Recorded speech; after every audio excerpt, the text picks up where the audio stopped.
All right. Welcome back, everybody. This lecture is for Unit 5 on Classical Asia. As I've been telling you guys in class, this unit is a monster. There is a lot to cover here, so definitely buckle up because this is going to be a long one. So some of the supplemental viewing for this unit, obviously always recommend Crash Course and Khan Academy.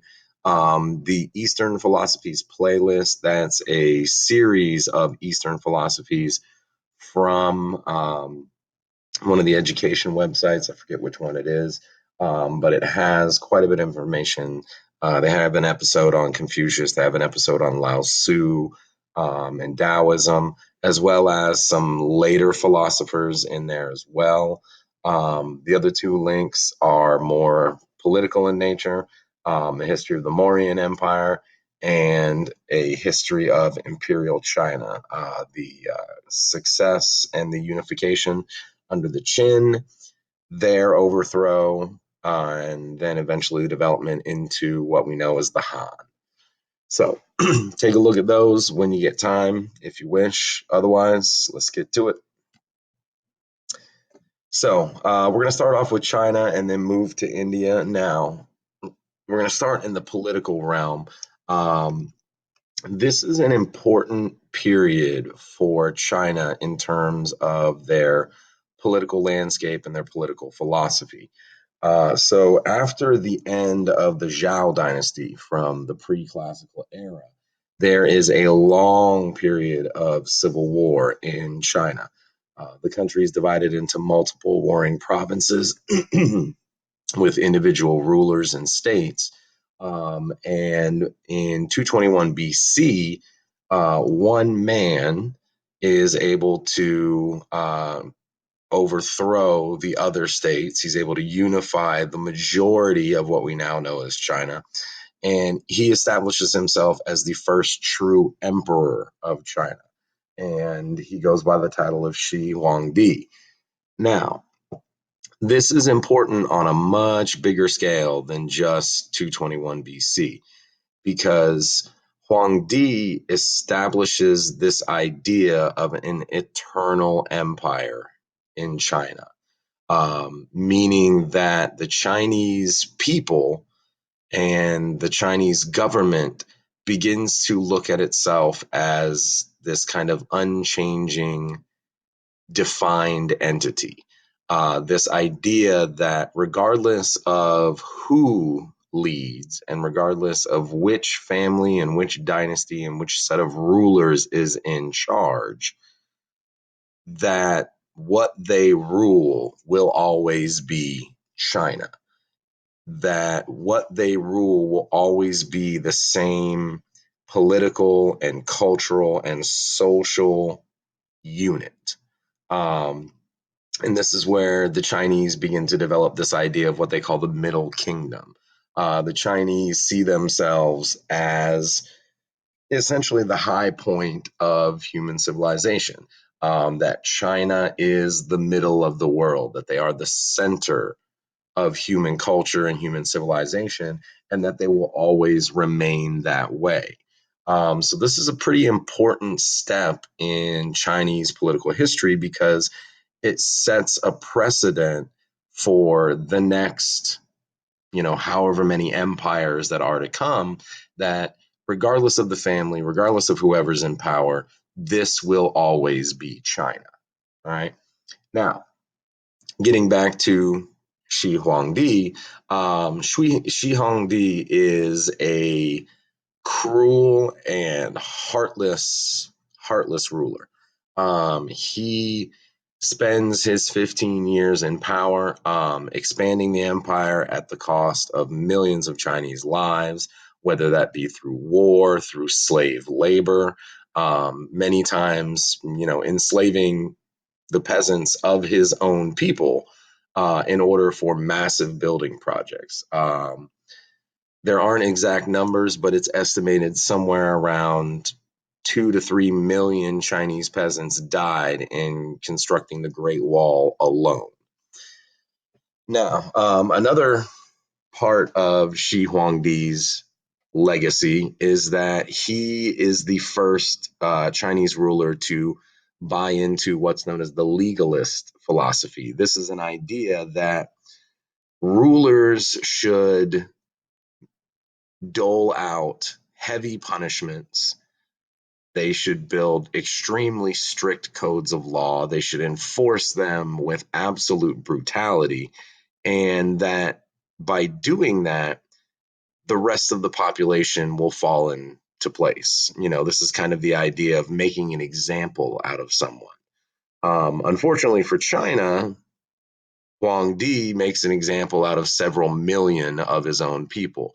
And because of this, he is violently overthrown in 206 BC. In fact, so violently that after he is murdered by his subjects, they spend the next 3 years hunting down all the members of his clan and executing them as well.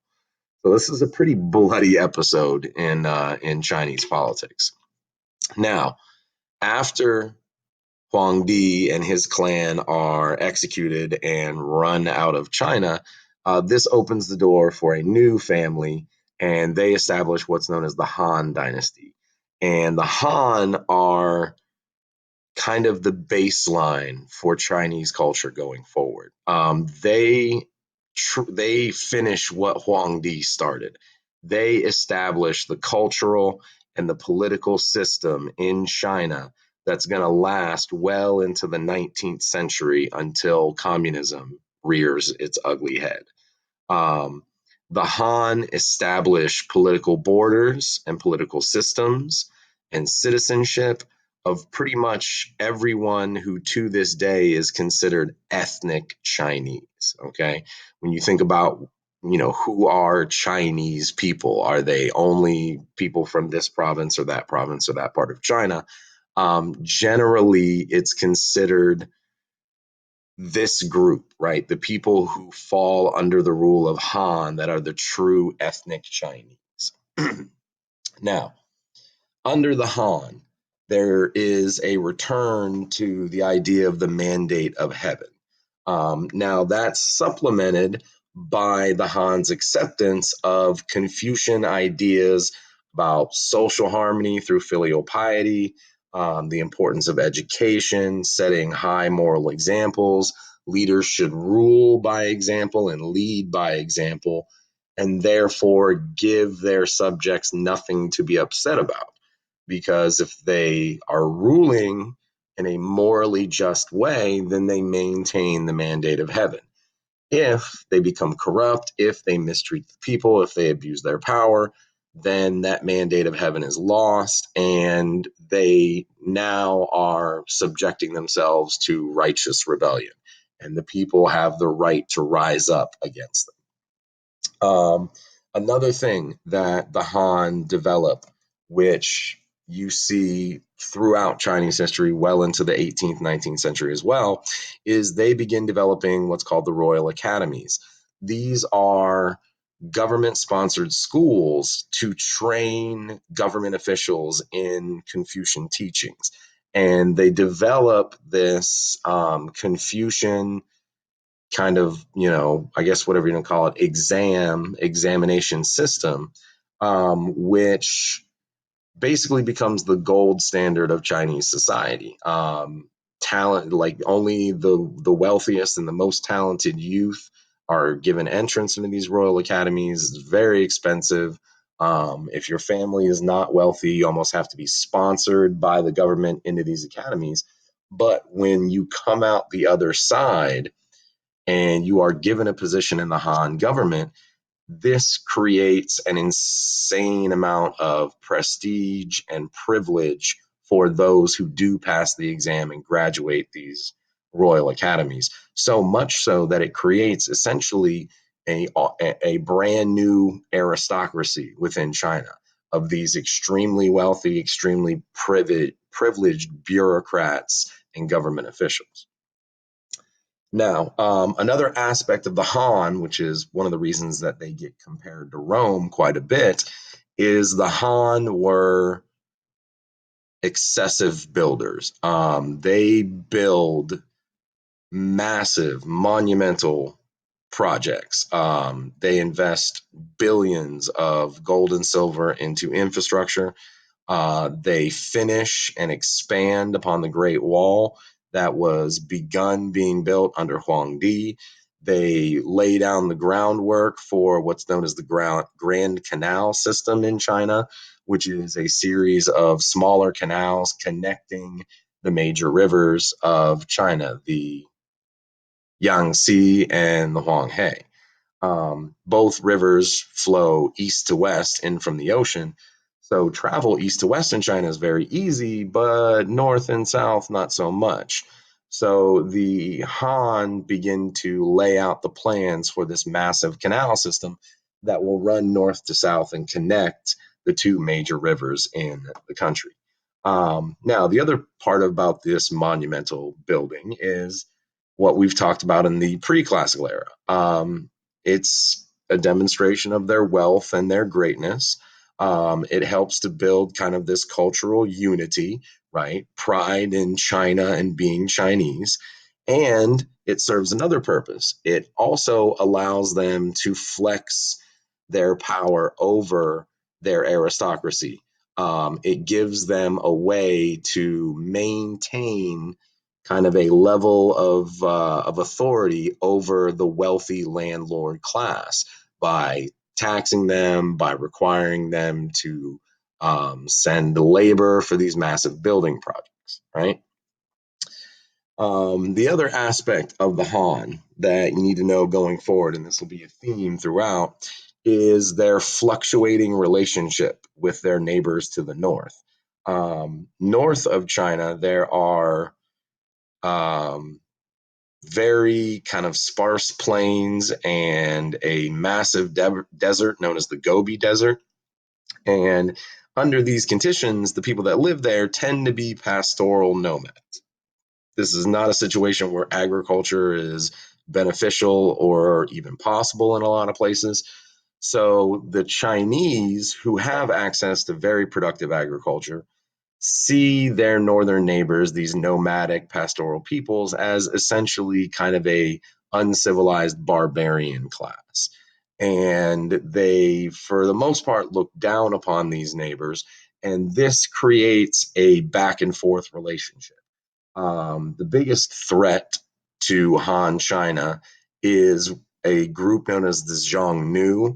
The Xiongnu are one of the larger, more powerful nomadic groups, and they create what's known as the Xiongnu Confederation, where they unite these other smaller pastoral nomad groups, groups like the Mongols, like the Merkits, into a very loose alliance so that they can offset the power of the Chinese and the Han.